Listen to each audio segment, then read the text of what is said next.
ইয়াল্লাহ, কুয়েত থেকে আসলাম 4 ঘন্টায়, আর ঢাকার আকাশে 20 মিনিট ধরে গোল গোল ঘুরছি।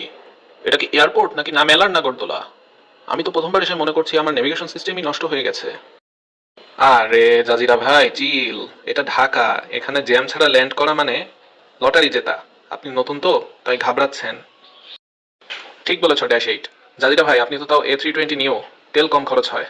আমার তো এখানে চক্কর দিতে দিতে তেলের ট্যাঙ্কি খালি হয়ে রিজার্ভ জ্বলতেছে।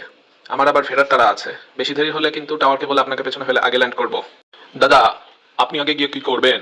আপনার তো এমনিতেই সব ফ্লাইট ডিলে থাকে। মানুষ এদিকে বলছে ইউএস বাংলা মানি অপেক্ষা। ইন্ডিগো, মুখ সামলায় কথা বল। তোর ফ্লাইট ডিলে হওয়ার গল্প তো এপিক।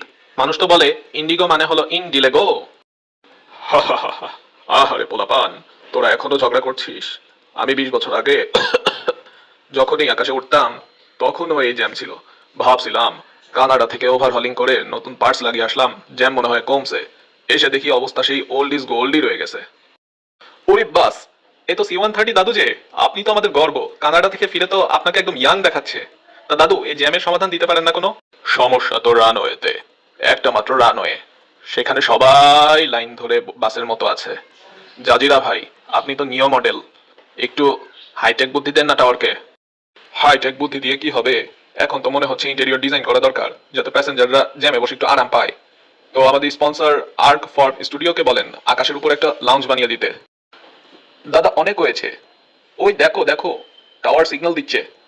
দাদু, আপনি আগে নামুন, আপনার সম্মান আগে। আমরা না হয় আরো 2টা চক্কর দেই। ঠিক আছে নাতিরা, আমি নামছি। তোরা সাবধানে নামিস কিন্তু।